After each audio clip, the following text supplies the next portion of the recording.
I'm comfy. You good? You good? You ready? Yeah. You ready? You ready? Good. You just want to dive in cold? Dude, let's do it. I'm down. All right. All right. So, well, first, Danny, welcome to the Backcountry PA podcast. This one's kind of interesting for all the listeners out there. This is a non-hunter. He doesn't hunt. You know, this series is all about self-filming, filming in general. The last 4 guests you guys heard were all, in the hunting industry, you could say. Danny's not in that at all. Like, he has I'm not. no connection at all to it. The only connection would be me. Yeah, exactly. Literally, I have zero connection. I think that first off, thank you for having me. I appreciate it. Yep. I mean, I've seen this podcast grow from the inception. So it's really cool to kind of full circle being on it now. But even like exactly what you're saying. Like I have no connection to it other than you. I mean, I grew up and my dad didn't hunt, and you grew up hunting, and your dad taught you the ways and all that stuff. And Andrew, that used to be on this podcast, I don't know if he still comes and goes, but like he grew up hunting, and me being around him and seeing all that stuff, like it was always something that I like to. I feed off of passion from other people too. So like seeing your passion, it's really cool. Yeah, and I know you. When I first met you, obviously you're my brother-in-law. So, so there's the connection for all the listeners. They're like, why the hell do you have this guy? Yeah, who's this random guy? So I married his sister, and therefore he is now my brother-in-law. Yeah. It always gets confusing when you have like cousins and all that kind of stuff, and it's like, what are they really related? Like, it doesn't matter. That's the whole nother rabbit hole. That's a different podcast. Right. Go down there one. But so I knew you fished once in a while. You did all that kind of stuff. But like when I first met you, I knew you were going to Cal U out in Pittsburgh, which is now called what? I don't even know what the name of that is. Some BS. It's like Penn West, It's Penn West. They merged schools and it's confusing. But yeah, Cal U. That's what I'm. It was on my diploma. I went to Cal U. That's what it is. So that means you get your student loans like written off, right? Because the school no longer exists. So. Yeah, it's not even a thing anymore. I hope. So when I first met you, big into football, all that kind of stuff. You were going out there. You were, from what I knew when you were first going out there, you were announcing games, all that kind of stuff. And once in a while, you were on the sidelines. You were kind of like the ESPN version of like college stuff, like on the sideline, announcing games, play-by-play kind of guy. And that's what I thought you were going to go do. Like but then you graduate. In what year did you graduate? 2019, right before COVID, honestly. Yeah. And then you got this crazy internship with the Tampa Bay Buccaneers. Yep. NFL bound. Yep. The goal. That was my goal. That was my end goal. So to achieve that right off the bat was, how am I going to say no to that? Like, you know what I mean? Yeah. It's a no-brainer. Absolutely. I mean, and the crazy part was, so you got down there at a bad time for the Bucs. They had Jameis Winston, W. Eaton guy down there. He's still a crazy dude. He's still eating dogs. He was still eating dogs with the Saints. He's a special guy. That guy, he's passionate about what he does, though, and I love that. 30 for 30. That was the first year that I was there. I was here, whatever there. First year that I was here was the 30 for 30 season. I think he had 33 touchdowns and 30 interceptions. Man. He broke not broke, but he was the league leading quarterback in terms of passing. I think he just got edged out. Maybe it was Mahomes that year, I think, in touchdowns. Yeah.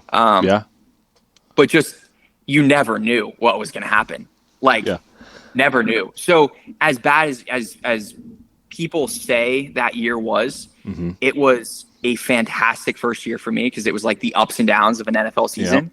The last game of that season was the Atlanta game that we went into overtime, and I think our defense was super good. Shaq Barrett, that was the first year that he came. He broke the single season sack record for the Bucs that year, and so our defense was fantastic, and we stopped the Falcons, and then our first drive, our first offensive possession, we throw an interception and the game's over. So it was a crazy first year in the NFL, and then next year Tom Brady comes and we win the Super Bowl and change the culture with the Bucs, and now like we're back to back NFC South winners. So it was just been a crazy ride. Crazy ride. I mean, to go down there when you have 30 for 30 with Jameis, and then you have this crazy season with Tom Brady coming in the first year. You have all these big names coming down. You have Tom Brady, the biggest name of all. Yep. You have Gronkowski. You have, I think LaShawn McCoy was there. Mike Evans, Harrisburg. Chris Stand up, Harrisburg. Yep. Chris Godwin. You have like who else was Antonio Brown, which was absolutely insane that he was still there and he was Leonard fully Fournette. Yeah, dude, it was nuts. Yeah, and that's where we get into this series. Now everyone's probably like, why are we on here talking about football? Well, one, I have a good passion for football too. I love football. You're wearing the wrong shirt though. I feel like you kind of did this on purpose, right? I 100% did. Yeah. Okay. Cool. I'm glad we got that out of the way. Okay. So I'm wearing a Bucs shirt right now. This is the Bucs. The Bucs pay the bills. And my employer is going to see this. They're definitely going to see this. I grew up a Giants fan. I grew up a Giants fan through and through. You guys just got Saquon Barkley, and that drove a gosh darn knife in my heart. And I understand. Cool, like, chase your bag, get your money, but like, I listened to this is a rabbit hole, and I'm going down it because I love talking about this kind of stuff. Yeah, and I don't talk about it much with other people. So like, I listened to the Jason the New Heights podcast with Saquon on it. There was 4 other teams. The Giants never offered him a contract, which is disappointing. Like Daniel Jones sucks, and you offer him a $45 million deal. You don't sign Saquon. Yeah, I think he had more money other places. I think he had 100% more money other places, but he took this is going to sound like a homer, but Eagles are a damn good team. And absolutely, you're going to take the less money to go somewhere where you have more of a chance to win. Like he could have went to Houston. He could have had a chance to win, but CJ Stroud, like he said, like he could have a bad year next year. He could. And I think exactly what you were saying. Like, you obviously, if you're a free agent, you want to go to a competitive team, right? And the Eagles have that. They have a good defense. I think their secondary was a little banged up last year, but and you lose Fletcher Cox. Cool. Like that's a pretty big loss. But then you have a veteran voice in Brandon Graham. You have another guy back there. Lose Jason Kelsey, but it's like, cool. The draft could bode well for them if they get, if they fill that spot. I don't know who their backup is. So with all due respect, I don't know. Tim Jurgens, who Kelsey handpicked himself because he was like, that guy reminds me of me. Gotcha. And so like, cool. So they have pieces though. You know what I mean? Like their offensive line wasn't like one of the premier offensive line groups in the NFL by any means. Right. But then you have Jalen Hurts that can make anything happen. So it's, I do respect it. I respect the move all in all. Like, and the New Heights guys, like Jason and Travis Kelce, like they do such a good job. Like they're easily one of the coolest podcasts to listen to. I love it. Other than the Backcountry PA podcast. No doubt. In the sports genre, which I guess outdoors, outdoor in that realm, there's this. But then in the sports realm, you know what I mean? Right. They go hand in hand, right? They have to. Yeah, they have to go hand in hand. I don't know. I still think Pat McAfee is still above New Heights. But I think New Heights is creeping up there where it's going to be on the Pat McAfee level where they're going to be recruited by ESPN to be on there once Travis Kelce retires. 100%. That's exactly what I was going to say. Once he retires, I think it's the main. I think I don't even know if it's ESPN. I think it's one of those Fox Sports or CBS to boost up. ESPN it's the penultimate. Like that's the top of the top. Like, that's the cream of the crop. And you have Pat McAfee and New Heights on there. I feel like that'd be difficult for ESPN to be like, who gets the primetime spot? Yeah, that would be because I mean Pat McAfee right now is at that middle of the day where it's like 12 to 3. Right. New Heights on Fox at the same time would be absolutely insane because it's like then they'd be fighting for viewership, and absolutely that would drive the market for sure. No question about it. But I mean, it's good competition. Yeah. You know? Yeah. It's good. Cool. All right. Well, we got that out. We got that little rabbit hole out of the way. Wormhole. Yeah. But so you're on this because you film. You went down there and you were. I want you to describe, because I know you're a producer for down there, all that kind of stuff. Yeah. But like, you first got an internship down there, and you got hired very quickly. Yeah. So before we get to that, I want to get the background in school.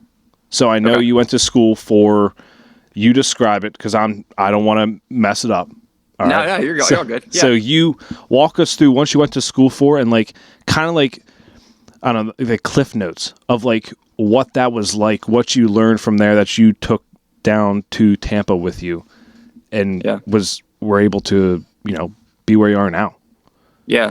So first off, I went to school in Harrisburg, and I had a really cool opportunity in school at Central Dauphin to kind of get my feet wet in TV and broadcasting. So we do like the morning announcements and stuff like that. And I think that's where I kind of got a little bit of a passion. And then my best friends, it's going to get convoluted. It's going to get confusing, but my best friend's brother and his wife, they both went to Cal. And she got into CUTV there, which is the campus television station. And she would just like get a lot of experience in front of the camera, because that's what she wanted to do. So just in talking with her, it's a 3.5-hour drive away. Really cool opportunities there. You can go to a big school, right? And you can be just a number. And I think something that I really liked about Cal U was the opportunity there. So when I was there, fantastic supervisor in CUTV, and in I was in the newspaper. I was the editor-in-chief of the newspaper my senior year. I worked my way up from just a contributor to sports editor to editor-in-chief. Jeff Helsel was fantastic in kind of helping me get my legs underneath me in the newspaper world. But then Gary Smith, he's just like a great guy. I mean, just a great hang. One of those people that he's been in this industry for a while, so he knew the ins and outs of live production. And that's what I kind of gravitated towards. I was, an anchor on our news center segment. So I covered news stuff. I went out in the community and I shot with this little rinky-dink camera. I call it a Fisher-Price play toy now, that I'm using these big cameras. But at the time, that's all I knew, right? Like that I was zooming in. I didn't really have to focus. The thing focused for me. It was fantastic. It was so easy. It was such an easy run and gun setup. But doing all that stuff, exactly what you were saying, I wanted to be in front of the camera. Like that's what I wanted to do my entire college career. Honestly, I did radio, I did in front of the camera for TV, and then I wrote. So doing all of that kind of prepared me that like I have to be good at everything. And I'm not honking my own horn when I say that. I'm saying like I'd have to be willing to do everything, and I wanted to be good at everything that I was doing. Right. So you said it up perfectly. Like when this internship popped up, I was like, I want to make it to the NFL. Like I don't care what I'm doing. My dad and I would always talk about the whole time. Like I would take out the trash in the NFL. When I was first trying to get into it, like I would do anything to work in the NFL.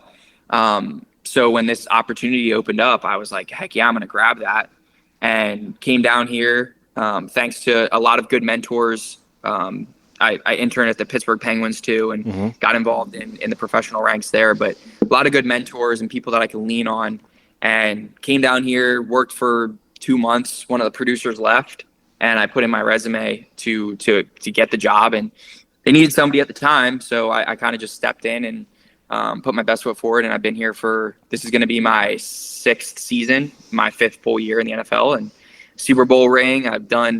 This year is the first, after I'm going to the draft in Detroit at the end of April. And after that, I've gone to every event that the NFL has had. I went to the Pro Bowl. I went to the draft. I went to a Super Bowl. I went to an NFC championship game, wild card games, 5 full seasons in the NFL. Like every bucket list item that I could check off, I've checked off, and super lucky to do that. And, we'll see what's next. Hopefully another Super Bowl. I was going to say, because do you have a Super Bowl ring near you right now? I can go get it. Yeah. If you want to give me a second. Yep. Go ahead. Okay, cool. Yeah. Cool. Okay.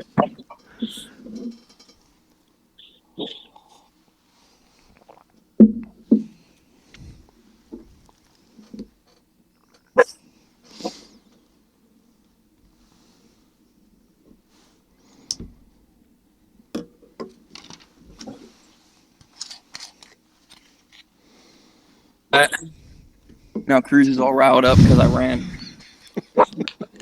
Yeah, so this is the box. Kind of sweet. Everybody got these, so it was that's the crazy part is like, now I don't want to like minimize your job, but like you are just a producer and you got a Super Bowl ring. Like that's the crazy part. Like I did not think that. I mean, geez. You can't really. Yeah, I guess you can make it out, Danny Beeck. And then so this is the moneymaker. Like this shot. Oh my God. And you got a video of that, right? Like you made a video for that ring? Well, no. So I mean, I guess kind of my boss. So he's the director of production. Right. He went out to actually. So we have something called In the Current, and it's a long form, kind of documentary based style, show that we kind of put together. Right. And he went out and it's Jason to Beverly Hills is the people that made the ring. So he went out there and recorded the entire process, which was nuts. But yeah, in terms of me making a video, I just took a video on my phone. Yeah. Like nothing crazy. But it's just like the coolest thing. It says my name on the side. And it's a guarantee. I mean, it's like there's two levels, right? Like there's the level that has 319 diamonds on it. And then there's the level that mine probably. I mean, it's worth a little bit of money, but like it's not the 319 diamonds. Yes, to be very clear. It's just like the coolest thing I own. Just crazy. Crazy stuff. Yeah, that was pretty cool. That when I saw that, I was like, holy shit! Like, I'm in a family now that has a Super Bowl ring in it. Like, oh yeah. It's pretty cool. So it is. It's nuts. It's nuts. And like, I didn't expect, like, people work in this industry for 25 years, and like their goal, like they want to work on a team, right, that makes it that far, and like to get that I got that when I was 23. Jeez. I think 23 or 24. Yeah. I think I was 23. So like second year getting in, that at 23 years old, it's like pinch me. Like what? Yeah.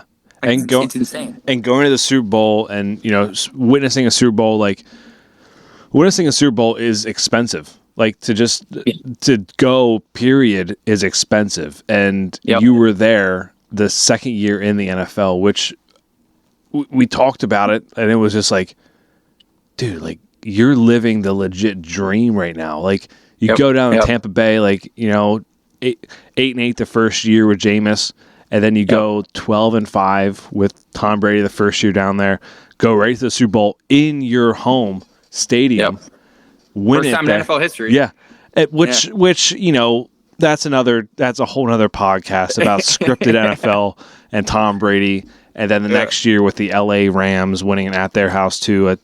I think there's a good script there for the NFL, and I think it's still scripted. Because how do the Eagles go 10-1 and then all of a sudden just suck the rest of the year? Oh, man, I don't get it. Now the Eagles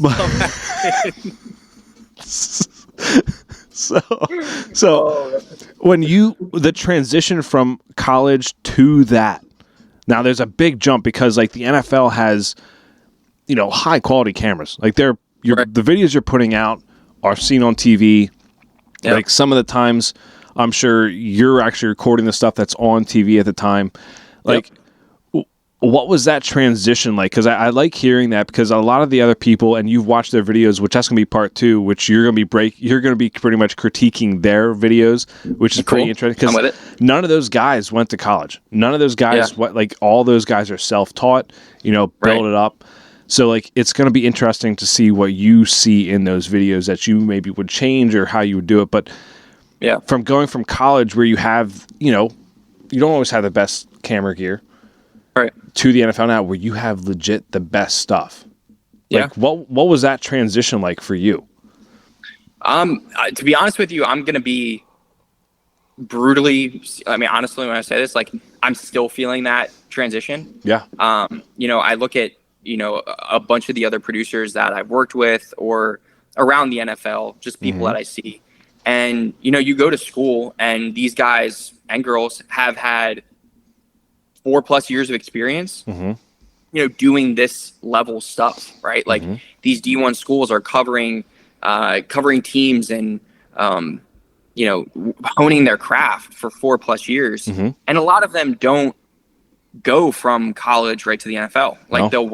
they'll work in college, and then they'll maybe rank up or go to a different school and work in college again for a few years. And then they'll go to another place for a few years, and then maybe they'll go to the professional level. So I think where my path is a little bit different is that I'm learning as I go. And I think that's as much as I can see that as not a crux, but like something that I can be like, have an excuse for. Right. It's more of, I know that I just have to be a sponge in every situation. And I think that I'm not necessarily saying that the people that did have their path of going from the college and like slowly working up the ranks, not saying that they don't have that same mindset. But for me, I think that I walk into any situation and I know that I'm not the most knowledgeable person about that certain thing. So asking questions is huge. And that's something that I still do. I'm a little bit prideful sometimes, and I'm like, I'm just going to figure it out. Or I go on YouTube and I just figure it out. Yep. And I think that's where I've been seeing a lot of more of the self-taught people. That's what they're saying is like, you just have to ask questions, never be afraid to put your hand up and clarify something. But I'm still kind of feeling that transition as I go into my 6th year in the NFL. Yeah, and that's 100. I 100% agree with that, because everyone that I've had on, so you're the last one, you're 5th up, right? 5th up bat, and they have all said the same thing. Like, ask questions. Like, people, like, the industries are different. You're in the NFL. This is hunting, but like, there's crossovers. Like, you can do like what you're doing.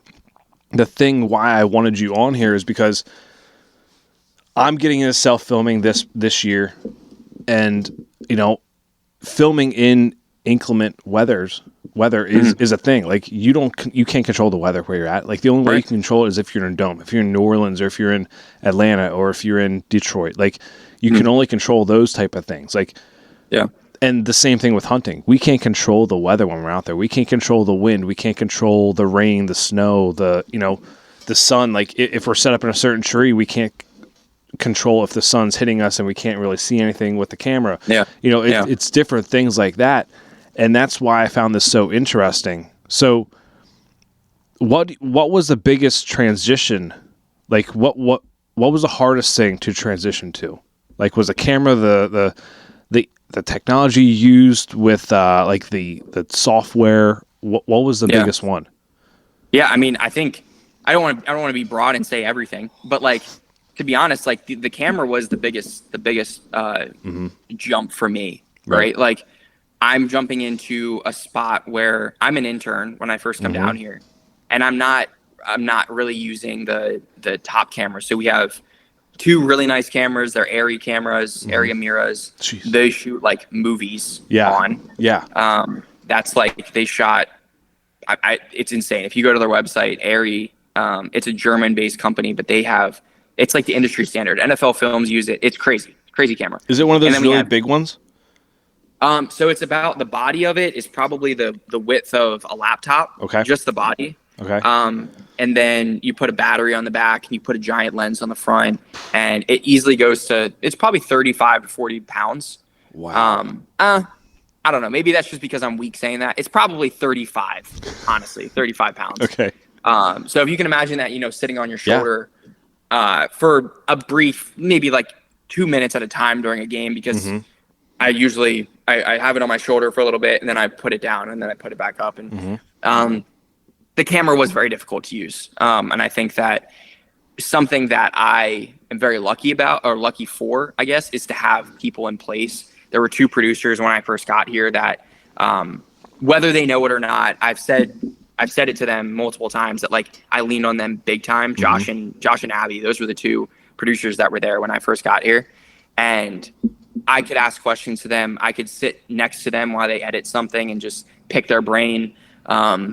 I can voice my frustrations to them. I can celebrate wins with them. Like, they were people, looking back at my career, I wish that I can be that for the new generation of people, because they helped me so much.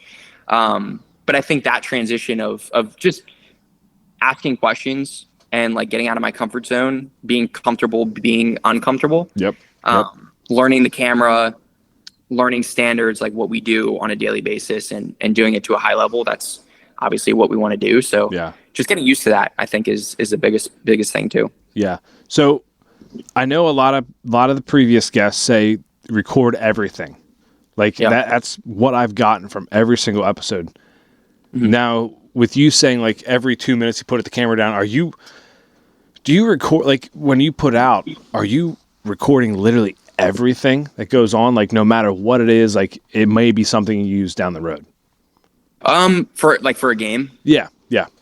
We'll shoot the plays. Okay. And we'll get other random clips, maybe fans coming in, mm-hmm.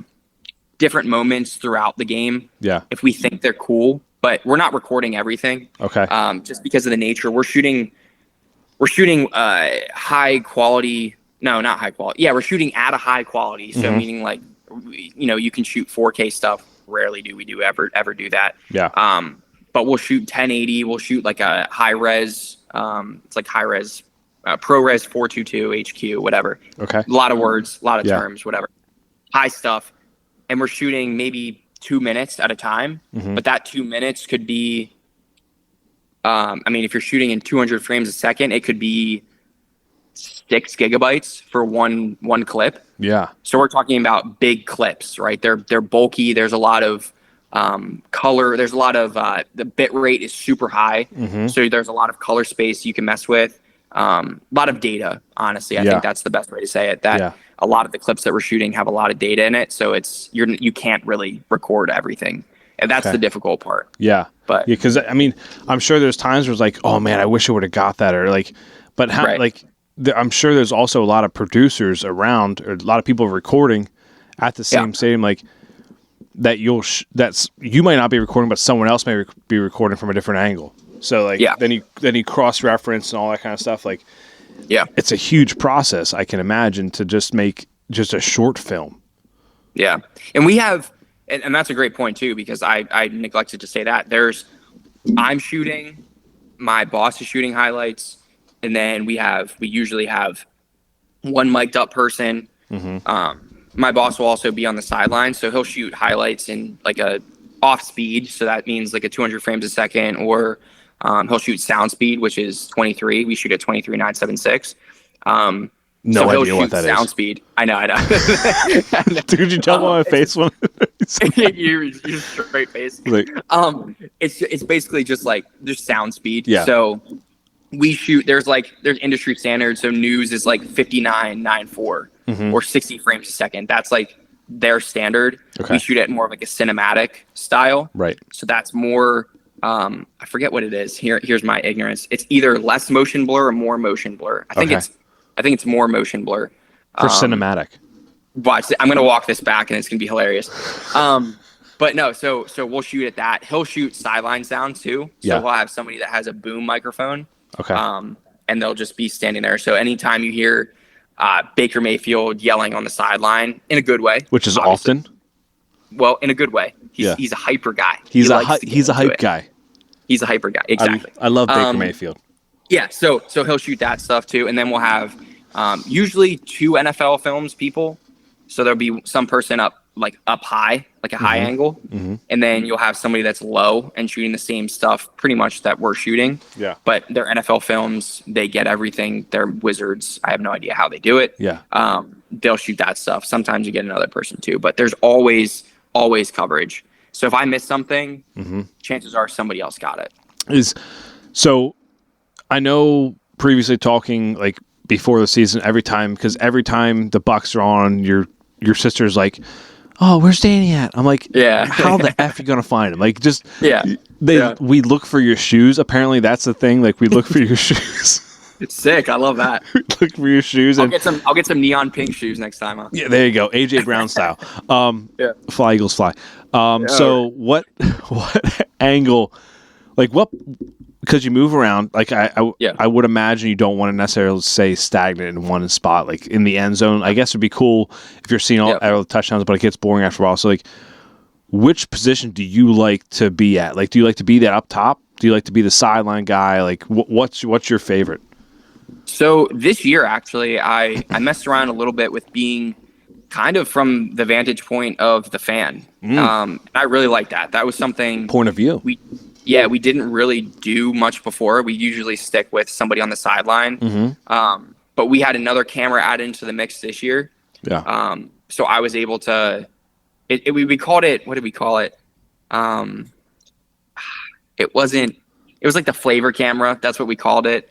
So we had like a Guy Fieri chain. It was hilarious. For you? Flavor Town. Yeah. Come on, you know what I'm talking about. Flavor blasted. Yeah. So we messed around with that a little bit, and that was the first time I've ever done that, and that was really cool. A really cool vantage point. Yeah. I like being on the sidelines because you feel the energy. You're around the team. You can. That's kind of why. Not the only reason, but I enjoy being on the sideline because you can feel the energy, you can feel the fans. You can be immersed in that experience, and I love that. But yeah, I think I don't really have a necessarily like a favorite vantage point, but this past year was pretty cool with being in the fans' point of view. Yeah, I imagine you're probably going to be on the home field part, like home sideline. the home sideline. You never. We always try to, because NFL films, they're always on the home sideline. Yeah. Wherever the broadcast, I say always. That's not 100% true. There's sometimes somebody from the other side. Right. But we try to stay on that same axis. Okay. So like if you cross over, I don't know what it's called, like there's like different points of view, whatever. If you're on 180 degrees, right? Like if you're looking at the 50-yard line, you want to be from the goalpost to the goalpost and stay on the home side of that. Really? There's exceptions to that. If you're on the visitor side, the same thing. But like there's exceptions to that if you want to get a little bit interesting. But we kind of stick within those parameters. Okay. Because you think of like you don't really want to add a bunch of clips together of like Baker's throwing the ball from left to right, and then all of a sudden the ball is coming in from right to left, and you're like, wait, is this the same play? I understand it might sound a little bit like overthinking, but like from our point of view, like or my point of view at least, that's where my brain goes. So that's that is a team rule, or is that an NFL rule where you have to stay on your side? No, I mean you can go wherever. Oh, okay. There's not necessarily like granted, you're not going to be behind the bench if you're away. Yep. Because then that's how you get caught or get in trouble. Yeah. Sneaky plays. Exactly. Tom Brady paid you, huh? Well, all right. I'm not gonna touch on that. but like if you're, it's just using your brain too. Like, if somebody came into your hood, into your block, you're gonna be like, what's going on? You're gonna start raising questions. So, I try to stay away from the other team stuff. There's other teams, they have bigger crews, right? Like they have 4 people they have one person in every corner of the field. Every sideline, like everywhere. They have full coverage. We have a smaller team. Okay. Maybe it's just our limitations. Right. But that's kind of where we stick. Now, do you see like the bigger teams in like those bigger markets, like the Dallas Cowboys, for example? Dallas Cowboys, the LA Rams, bigger markets, like even the New York Giants. Like, do you see those in bigger markets like that where they have more of a team? No, not necessarily. Okay. It's kind of weird, and how their team is made up too. Yeah.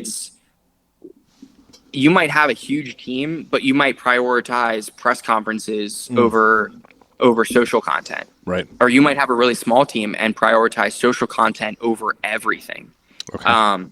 And you like don't really put a lot of effort into a press conference, or vice versa, whatever it is. So it's becoming more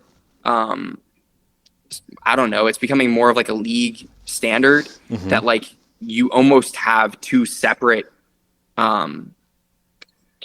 entities. I say entities, you're still working under the same like department umbrella of video, but like you might have one that's like long form, a group that's long form, and then a group that's just social.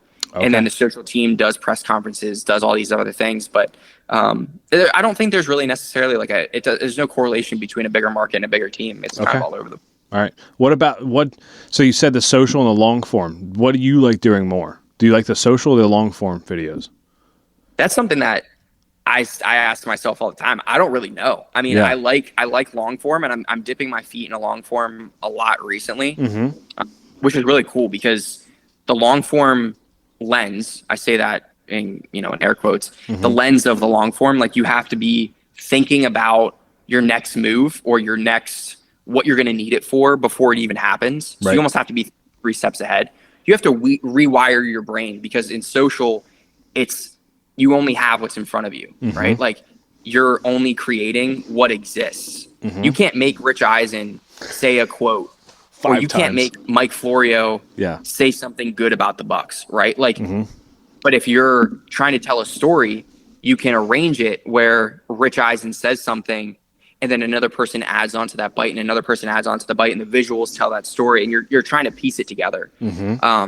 So I think I enjoy the art form of long form, but the simplicity of social, being able to make something cool out of not a lot of stuff, is also enticing to me. I completely agree with that, because I run the Backcountry social media page, obviously, and it's cool to make those short reels, but I find like I find myself wanting to expand more and more and more and more, like those quick turnaround. You get that. It's the whole instant gratification thing. You get that instant gratification of seeing the social, but like me, like for next year, for example, like I'm doing like all year is what I'm gonna be filming all year. Make one film, like just one film. Hopefully, I can get something down in that film. That's my end goal for that. But like you said, you got to kind of be thinking one step ahead. So like I started filming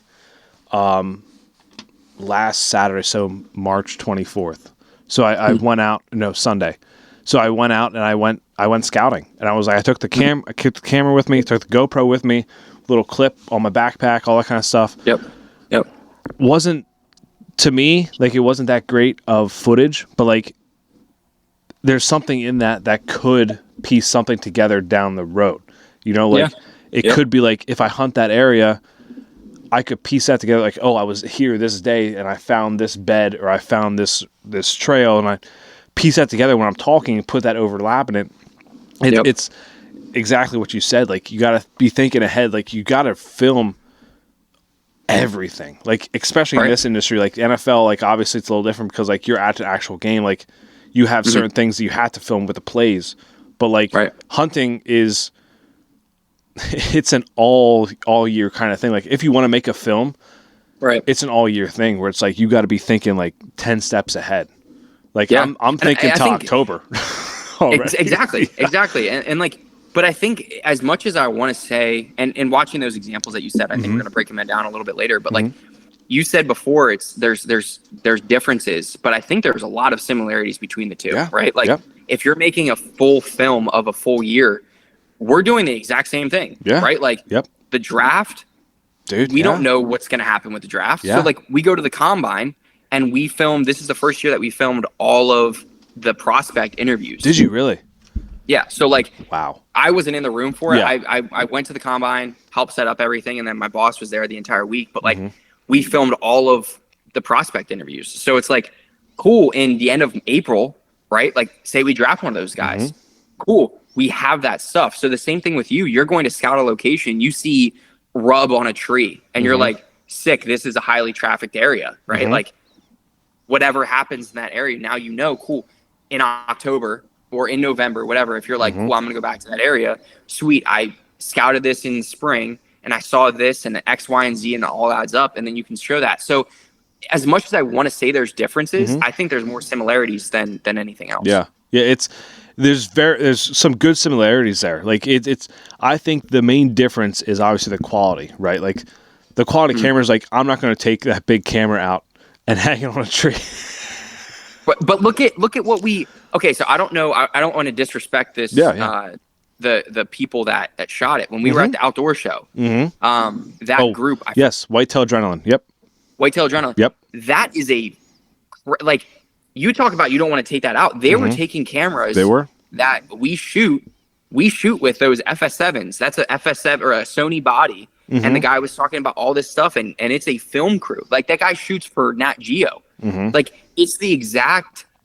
Maybe you're not taking that stuff out. Yep. But I think it's more access to that stuff. Like maybe a buddy has a camera like that, and they're like, hey, we're gonna go out on a hunt. Like come out with us. Sweet. They're getting that quality. So I don't mean to keep being like, oh, I think there's more similarities, and you're No, like, oh, yeah, no, I think there's differences. But I think I'm seeing it more as we talk about it. That it's like, if you want to get that quality stuff, then it seems like just spend 20 grand, and you know what I mean. Do that if you want to. But, just spend 20 grand. Just exactly. Just drop 20 grand. It's not that hard. Yeah. Now, I did want to get into this, but I want to get on the camera side of it because I know you sent me a few topics you want to touch on, and I think it's awesome to touch on that. Before we get into that, you said about a while back, you said about editing stuff. So like that, what were you using in college and then you started using in the NFL? In terms of programs, I started with Final Cut Pro. That was kind of how I started with in video Cal? editing. At Cal, yeah. Okay. Yeah. So I was on a Mac processing, whatever Mac program, using Final Cut Pro. I learned Avid. which is an old, like, that's I was gonna almost say I archaic have never heard of Avid. It's like a newsy type, like very simple, very archaic, whatever. It's kind of boring. But that was industry standard at one point. And then when I went to the Penguins, they were using all Adobe stuff. Okay. And I was like, I need to get on that wave before I want to get into this industry, because if that's the industry standard, like I want to know that. Oh. So I got into Premiere. I got into After Effects is a beast, but like that's so important. Is After Effects something like Adobe, or is that just a separate program altogether? It's Adobe After Effects, so it's under that same umbrella. Okay. There's like the Adobe Creative Cloud, or Adobe Creative Suite, excuse me. Yeah. So there's After Effects, there's InDesign, Photoshop, Premiere, Dreamweaver. There's all these like weird like ancillary things, Media Encoder. Like there's all these things that are under that. But After Effects is like the 3D rendering, just crazy stuff. Some of the stuff you see, like where like a jersey swaps. Oh, and yes. In video though. So like there's the Photoshop where it's like just a cool file replace and put a different color on a jersey. But like where it's video is like kind of like displaying a different jersey as the person is walking, and it's like all like, I don't know, it's perfect. It looks beautiful. But that's in After Effects. So I learned that too. I've pretty much been on Macs my entire career. Very lucky to say that, because Macs are very expensive, but it's a beast. It's a beast. And so in the NFL, you're still using Adobe, right? Yeah. Okay. Yeah. So I got a little bit of an upgrade recently. I have the Mac Studio. It's like it's like a block like this, and that's the computer, and it's like that thick. So, and that is a completely different world, right? Like a computer, I think, is like a laptop, right? Yeah. Like that's computer, screen, everything in it. This is just like a beast of a just a computer, and I have a different display now. It's beautiful display. It's massive, so it allows me to kind of utilize different things. But still a Mac, so I'm still rocking with it. So, would you recommend for the listeners, like, I have a Mac. You've seen the studio. I have a Mac out here. I also have an HP that I've been editing more videos on because I use DaVinci. I use DaVinci Resolve 18.5. I believe there's an upgrade out for 18.6.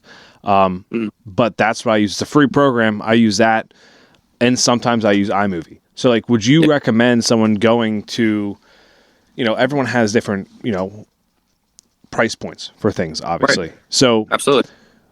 My point is always to do what you can afford. Like if you buy a Mac and all you want to be able to use is iMovie, use that. Yeah. But like for your recommendations, if you're trying to get to where you are, or professionally filming, all that kind of stuff, what would you recommend someone do?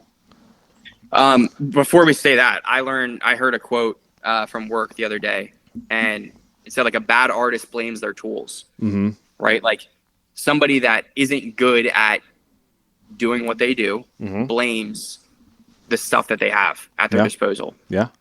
So like, if you want to get into creative stuff, be creative. If you're using iMovie, if you're using the highest quality, if you're coloring all of your footage and your stuff is shot on crazy stuff, and you have no sense of composition, or if you have no sense of storyline, or if you have no sense of camera like settings, if you have none of that and you have the highest graded stuff, I'm not going to look at that. Right. Because it's not pleasing to look at. If you're using your iPhone and you're editing on iMovie and you're not coloring everything and it's in Rec 709, it's like just a flat color, it's baked in, but there's good composition, there's good camera settings, there's good storyline, I'm going to gravitate towards that. So I think for somebody that's trying to get into this industry, it's just create, just do it. And I think like something that I see more so is people that got into this industry and are excelling, they're looking back at their old stuff and they're like filming. I don't want to dive into this too much, but there's a creator that he filmed Quidditch all the time. When he was in school, he would go out and film Quidditch. I would make hype videos of people playing Quidditch. And you're like, that's insane. If you're trying to get into NFL, why are you filming Quidditch? But it's like, you're creating, you're doing it, and you're posting it, and people are interacting with your stuff, and you have something to look back on and be like, this is where I came from, and now I'm shooting at the Super Bowl. This guy in particular has shot 3 or 4 Super Bowls, maybe 4 or 5 Super Bowls. And he's working in this big industry and all that stuff. And like, he's big on social and like, cool. If that's the world that you want to, if that's the road you want to go down, absolutely. But like, he wasn't blaming. He wasn't like, oh, I went to a really small school and I'm shooting Quidditch and like, this sucks. Everything sucks. It's like, yeah, but if you want to do it and if you want to excel at it, keep doing it. So like in terms of going back to your original question, like what would you recommend? It's like just doing, like just creating. Just do it. Nike. Yeah, just do it. Nike. Yeah. My favorite brand. You know, I know. Well, Adidas. I don't know. I like Adidas. Adidas guy now. Andrew, my best friend, he works at Adidas. So I love you, dog. But Adidas is cool too. So okay, this is kind of like I want you to be brutally honest because I'm going to be brutally honest. Yeah. With social media and YouTube, right? Because a lot of people I'm talking about that are going to listen to this are on the YouTube side and also on social media, obviously. Right. I see people, from my point of view, and I want to hear from yours for like the NFL, the golfing, all that kind of stuff. Because I know you're big into golfing too. You follow a bunch of people that do sporting stuff. The sporting whatever it is. I don't follow sports, so like sports content. Sports stuff. So I see people put out. I'm like, oh man, that's a great reel they just put out. Great video they just put out. Go to the YouTube channel and the videos fucking suck. Right. Like, do you, like, with how social media is getting so much easier to put out that good content, like they have templates there. All you just put pictures in and they automatically make it for you. Like they have someone like you, who, possibly made that template, right? Like you put that out there and then Instagram is kind of like making it so like anyone can use that by using that template you just put out there. But then, you kind of have to be good at both. Like you can't just be good at social media or good at YouTube. Like if you're good at YouTube, you're not going to draw anyone on social media because you're not good at social media. So like if you want to grow in this industry as like a hunting outdoors brand, you have to be good at both. Right. Yeah. And I think that as good as social media is in terms of getting exposure and like putting things out there, it's so easy to get caught in that trap of like over posting. Yes. Just for exposure. I am testing that this week. So I'm posting every single day this week to see how much like exposure growth. I get. And I'll be honest, it hasn't really done anything yet. And I posted for 3 days straight. There's parts where that is like that's the opposite way, where it's like if you just want to get your stuff in front of people, whether good or bad, if you want to just get likes or you want to get people to grow your channel, if you just want to get some subscriber votes or subscriber ads, whatever it is. There's obviously like there's a path for that. And I think like that's where social media is great, but it's when you're overvaluing social media and you're not focusing on the content, then your other content will suffer. And then you get into this just rabbit hole of you're just trying to post and keep up with the Joneses. Like keeping up with the other channels that you're trying to chase, right? Like if an outdoor YouTube channel is posting one sort of content, or if they're posting only kills, right? Like, cool. What happens in the downtime? Right. Like, you know better than anyone. I don't know how many deer you shot in your lifetime. But you're 29 years old, right? Like, cool. How many days have you gone out and not shot anything? Where it's like, cool, but yeah, we want to see the kills, and we want to see the raw emotion, and we want to see the adrenaline boost that you get. But like, what happens at the end of your day if you don't get anything? And there's stories there too, though.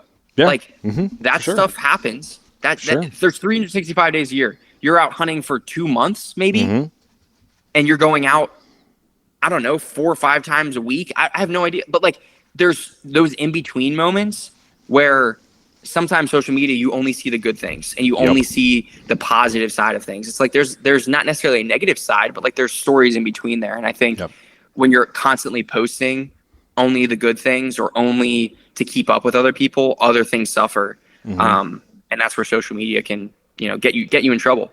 And you literally set me up perfectly for this, because I talked to your sister about this and I was like, I really want to talk about this. The people putting on fake personas on social media, because I see it. I've talked to people. Like, I went to the outdoor show and I talk to people all the time when I'm there. Yep. I talk to them through text, or I talk to them through social media, Instagram Messenger. Like, they're like so different, or I watch their stories or videos or whatever. Like, they're so different on social media, on their stories, on all this stuff. And like, you go to talk to them in person, it's like, dude, that's not you at all. Like, it's or like talking to a brick wall. Yeah, it's like completely standoffish. Like it's just, I see it quite a bit, and it's like I like having these conversations because like I'm trying to incorporate this into each podcast, having a difficult conversation, right?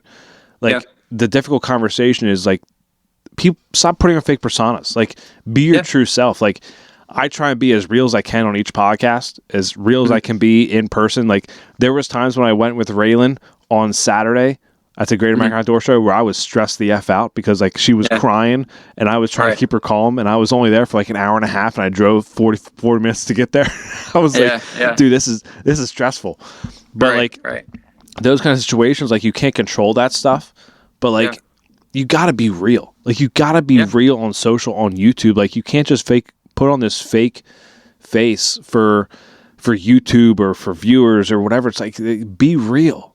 Like, it's ridiculous, man. Like, it's, I mean, I've seen it more often than not, and it's actually very disappointing because like people you think are friends, right? And then you go meet them in person. It's like, dude, you're like texting me like all this stuff, like, but then I meet you in person, and you don't want to have a conversation. It's like you're very standoffish, and it's like you feel like that person is like better than you when you go there. It's like, what the hell? It's got to be intimidation, honestly. I think, and like afraid that they're going to be like better than you, or like, and I think that goes into the intimidation part. It's like you're trying to get into, outdoor content, right? Like, it's somebody at the top that's been doing this for, I say at the top, quote unquote, at the top of their game. They've been doing it for so many years. They're staying in one lane, and you come along, right? And you're posting stuff that you enjoy, right? And that's it's garnering a lot of attention. You're doing a podcast, and then they want to make a podcast, or vice versa, whatever it is. So they feel threatened, right? And like the same thing can be said in sports creative, right? The Falcons, they made I don't know if you've seen it, like the top angle down. So they're shooting like straight down. From like the dome? What's that? From the dome, or what do you mean? Yes. Yeah. From like the catwalk, basically. Oh, okay. So they're shooting straight down, and they're like motion tracking somebody on the screen, and they're going, this is just an example. I'm not saying that they're doing it. It's okay. Like, you're calling out Falcons. It's fine. Yeah, right. Interdivision, but I love them. So like they're shooting this one way, right? And like say other teams, they see that and they're like, I love that idea. Let's try that. It's so easy for the Falcons to be like, to try to gatekeep that and be like, no, we're not talking about that. Like, this is our style. This is what we can do. It's not like that, though. It's like the opposite side of what you were saying of people in person, or people gatekeeping. Honestly, I think the intimidation, but also gatekeeping in the industry. They went out and they were in different articles, magazines. They were getting all of these, like, I don't know, credits or whatever it is. Like, they were getting attention and garnering attention because it was cool. Yeah. But other teams were doing it, and I didn't see one post of people being like, this is BS, you can't copy us, or anything negative, right? Like, it's so easy to be like that Yeah. and not be the opposite and not be standoffish when you see somebody in person. Mm-hmm. Trying to lift other people up to make everybody better. Yeah. Too. It sounds so corny. It sounds so cliche, but it's like if you're helping somebody else get better, then you're only helping the entire industry get better. Right. Right. Yep. Like if somebody gives you ideas to make your podcast better, or if somebody gives you ideas to make your first person content better, you go out and you're like, cool, I learned this from the Whitetail Adventures? Whitetail Adrenaline. Like if you learn something from talking to them, Whitetail Adrenaline, you go out and you implement that, people are going to see that stuff and be like, cool, first person shooting. I cut grass for a living. Yep. And I saw this on backcountry PA. Like all of these things, it's only going to help other people get better. And I think that it annoys me too. I don't really talk to a lot of people in the industry. To be very clear, like I kind of stay in my own world. Not because I'm like, oh, I don't want to, right? But like I like self-teaching. I think that's one thing that I want to be a little bit better on is asking questions to other people outside of my own world. For sure. I know I said earlier, like it's important to ask questions and all that stuff. So I'm not going back on that because I do ask a lot of questions, but I think it's very valuable to just lift other people up and not be the opposite. And exactly, I completely agree with that. Cause like there's in this realm, there's a lot of, it's a copycat world in this industry that I guess I'm in now for 5 years now. No, not I guess you are. You're in it. Yeah, I am. It's kind of sucks that I'm in this industry now. But like, it's very copycat, man. And it's like, no one does that. No one gives each other credit. And it goes back to what you're saying too. Like no one gives the Falcons credit for that view. Like I've helped numerous, like I don't want to brag, but like I've helped people start their podcast. It's like, but then there's other podcasts that won't help them. Like there's certain ones, like I know a few that, one Whitetail Legacy podcast, like he's helped me with multiple things before. And it's like, he's willing to help. And that's why I'm like, okay, if he's willing to help, like why would I not be willing to help? But then the reason you don't help some people is because some people get into it for the wrong reason. Right. Like, absolutely. This hunting is a dying breed. Like there's not as many hunters as there were back in the 1980s or even early 2000s. Like it's not. So like it's a dying breed, but then when you have people getting into it for the wrong reason, it doesn't help the industry at all. It doesn't help the true hunters grow because like my hope is to hopefully Raylan, hopefully she gets into hunting or at least fishing or likes going out in the woods with me at some point. I don't want to force her to hunt, but then, when we have another baby, it's going to be like, maybe he or she will want to hunt or get out in the hunting realm or like maybe, when I'm 80, maybe they want to take over this podcast because I can't see myself being 80 doing a podcast. Hey, who else is going to do it? Who else is going to do it? I'm hoping one of my kids. But like that's the thing. Like, I mean, you're right. Yeah. You want to see it grow. You want to see it pass along, and I think exactly what you're saying. I think in this exact instance, it's like you want to pass it down to the next generation, but it's also like you want to help the people now, right? Like you want to help the people that are around you because they are the foundation, right? Like that's exactly what you're saying. I mean, the content game is changing, and if we just try to gatekeep, then it's just gonna always stay the same. Yeah, it's not gonna get any better. Like, there's a lot of rabbit holes we can go down right there. There's a lot of rabbit holes I could go down personally, but I know you have some topics that you want to talk about. Did we cover the industry challenges that you kind of touched on? Did you want to cover anything else? I think I was more talking to challenges and limitations. Obviously, are different in both worlds, I guess. Right? Like you were talking about the weather, and you were talking about the just the fact of being outdoors and all those things. There's limitations that are there. If there's 2 feet of snow on the ground, I don't think we're playing football in it, and I don't think you might be able to hunt in that. I don't know. I would track. It'd be difficult. Yeah, it'd be a little difficult. But like, there's limitations where it's a league, right? Like it's a governing body that's over us. Yep. And then obviously there's state game commission. There's stuff like that oversee that industry. But it's a lot of like, cool, there's going to be a game on every Sunday, or there's going to be a game on a Thursday or a Monday or a Friday for Black Friday. Wednesday. Like there's Wednesday. Exactly. So like there's going to be games on different days, but in hunting, it's like, cool, if you want to go out on a Saturday and you have tags left to fill, or if the season is coming up for whitetail, or the season's coming up for, turkey hunting, or all those different things. Like if you don't want to go out, you don't have to go out. Yeah. Like there's limitations. There's also abilities that you have that are in place.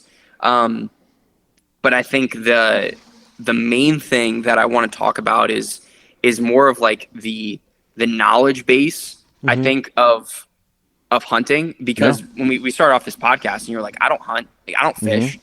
I don't fish as much. I never really I fished on vacation, really. That was like the only times that I'd really fish. But like, you weren't that great at it. What's that? You weren't that great at it. Not at all. I'm not afraid to admit it. I have my dad got me a fishing pole when I moved down here, because I was like, oh, maybe I'll go out like fishing every once in a while, like some ponds and stuff like that. I haven't even set it up. I have a tackle box somewhere. Anyways, don't want to get too far off the topic.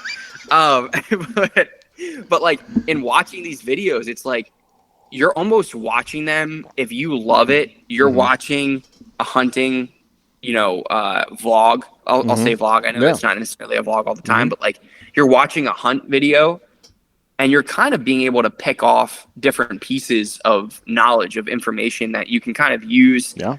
If you're tracking and you're like, oh, I never knew that you could use this scent and this way, or you could look at a rub on a tree. And I might be speaking out of both sides of my mouth when I say this, but like you're looking at a rub on a tree and you're like, oh, that's recent, or that's not recent, or like, and I understand that you go through training and you learn all these things, but it's like you can learn stuff from just simply watching on YouTube so much more than you can learn from watching a football video. With all due respect to the people in my industry, like you can learn so much more. And I think that's something that I can gravitate towards and I can respect out of the hunting industry. Is I learned from watching those examples that you sent, and now I'm going to seek out more stuff because it's interesting to me.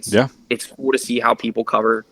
I say stale environments. Like if nothing's going on, cool. You got a cool personality in front of the camera. I'm going to watch it. Yeah.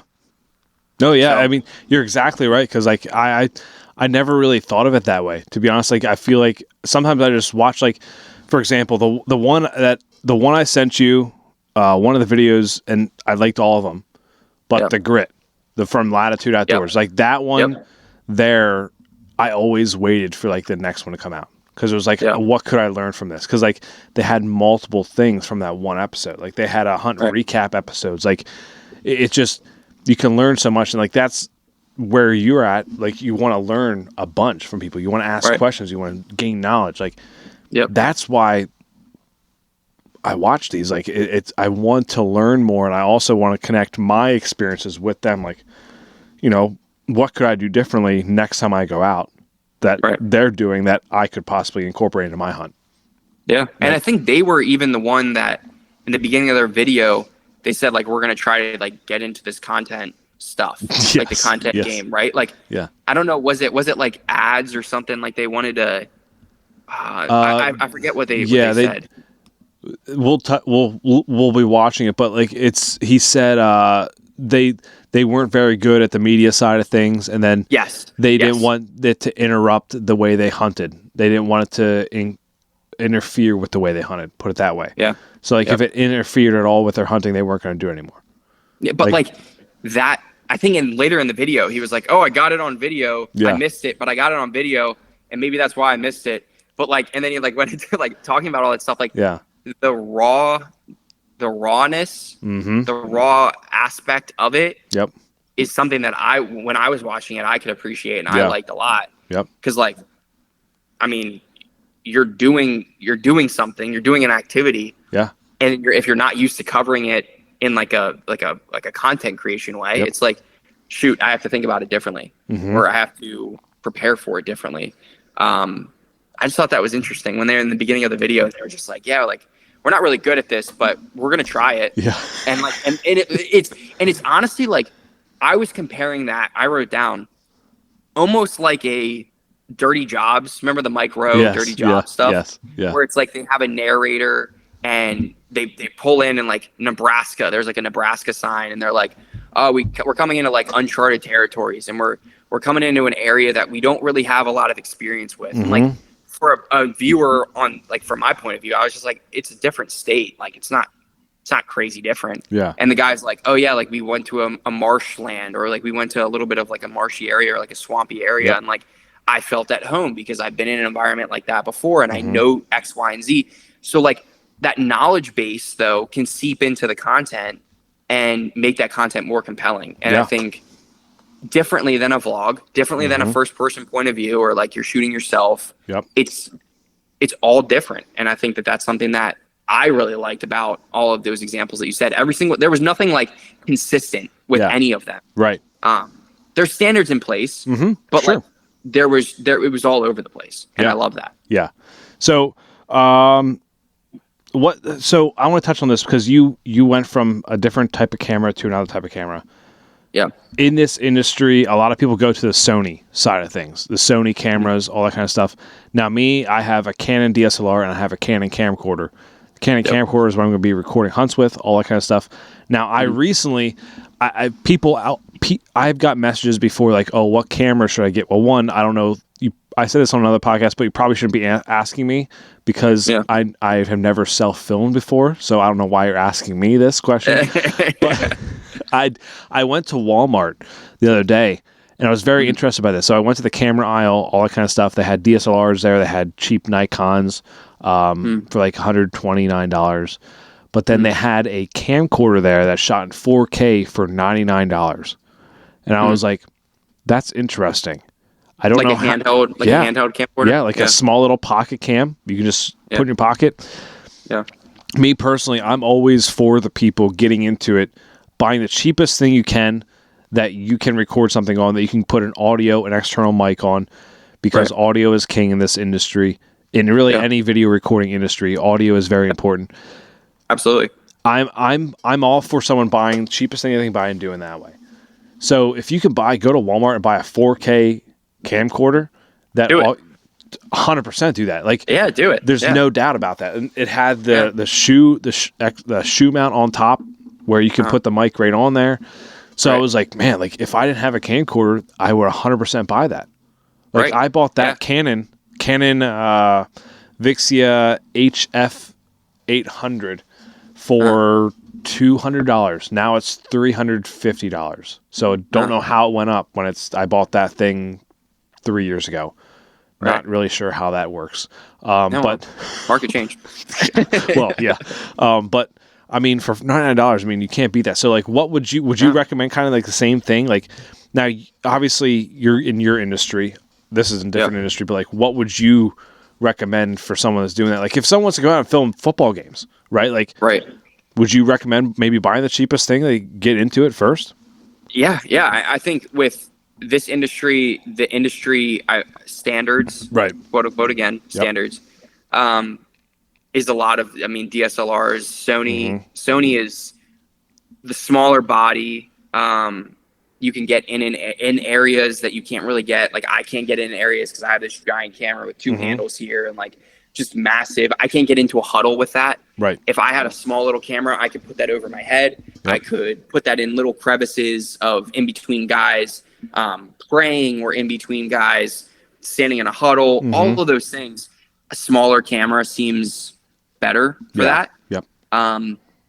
With that being said, if you're in the hunting industry, it's like you want something that is almost like a quick draw. I mean, something that, no pun intended with the quick draw stuff, but like if you want something that you can just pull out, get what it needs to get, put it back away and get a kill, whatever it is. Yeah.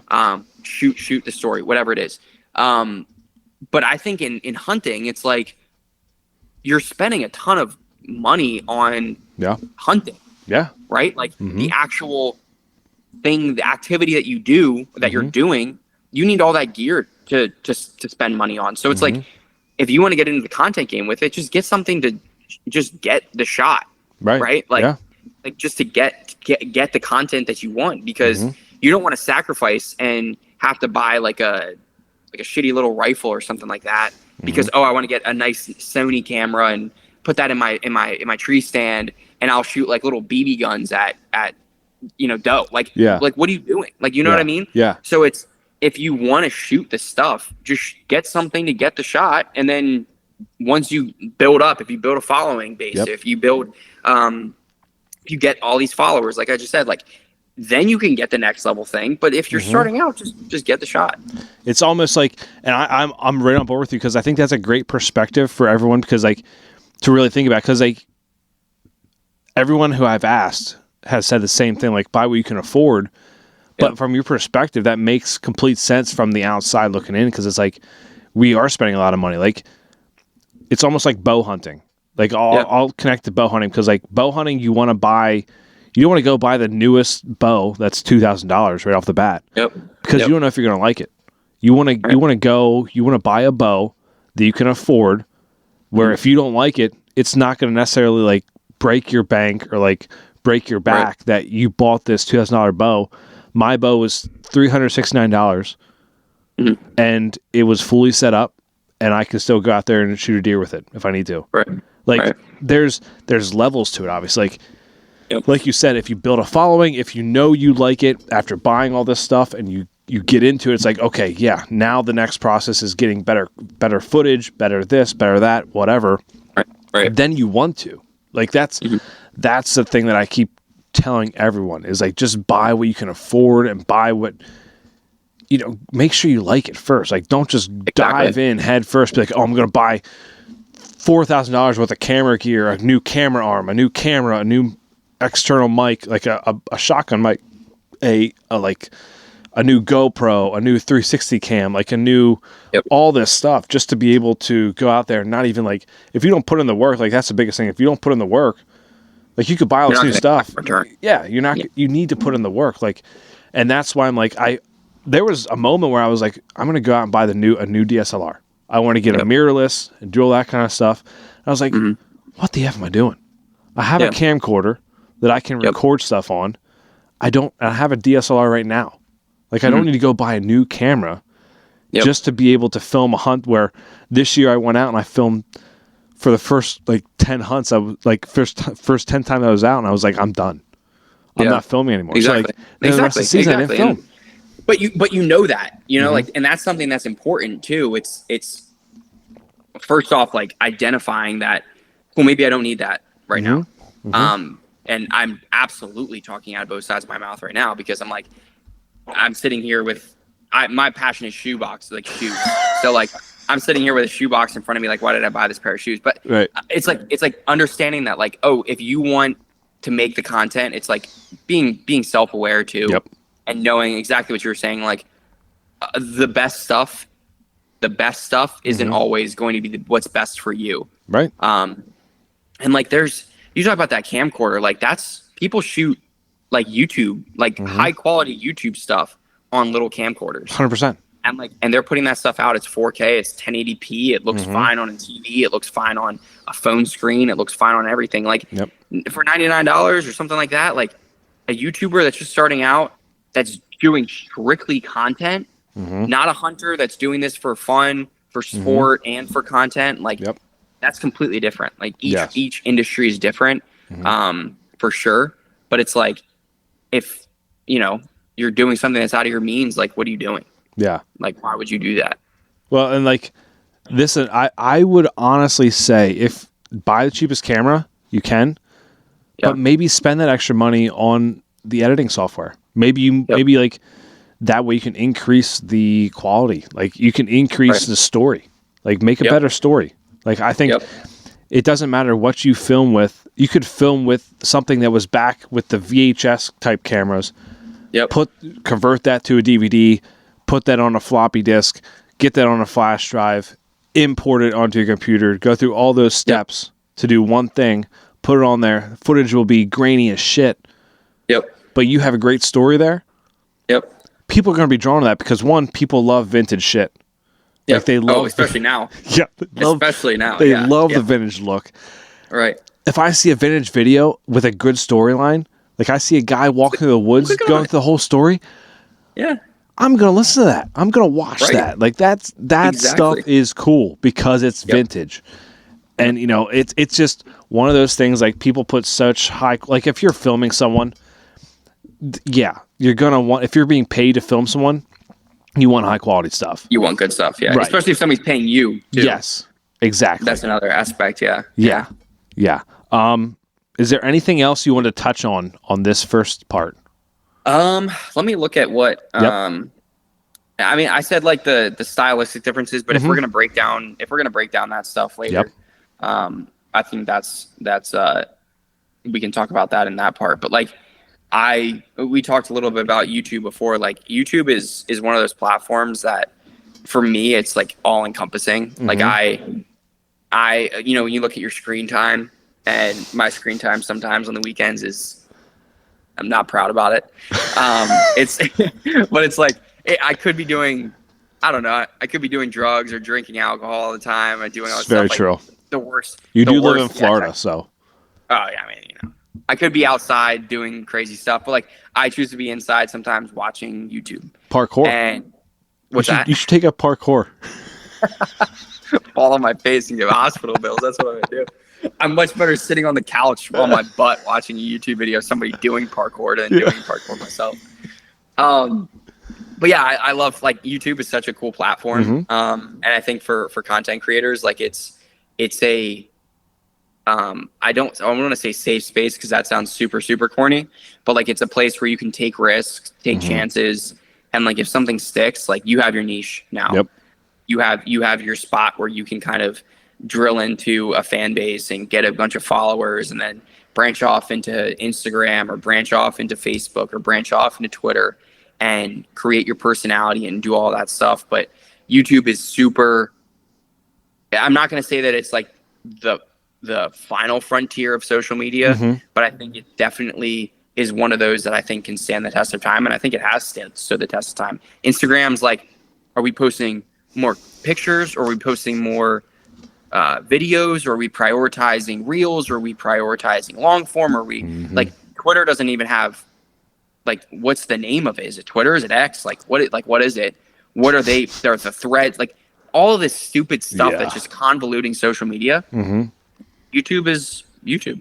Like awesome. They added shorts. Yep. Shorts are cool. Yep. But like that might just be keeping up with the Joneses. That might be the most non-progressive thing that they've done. Right. Yeah. But like YouTube is so cool. Like I love YouTube. YouTube's awesome. Yeah. Just create an account, start creating stuff. Like you might find something that sticks, like you said, like honestly. Like I think that's what just have fun with it. Like you just gotta have fun. Yep. Absolutely. That's with everything you do too. But I think that's a perfect segue into, I don't know, the content game. Yeah. Honestly, I think is dope. Yeah. Yeah. Well, that was cool part one. Sweet. We're gonna get part two. Hell yeah.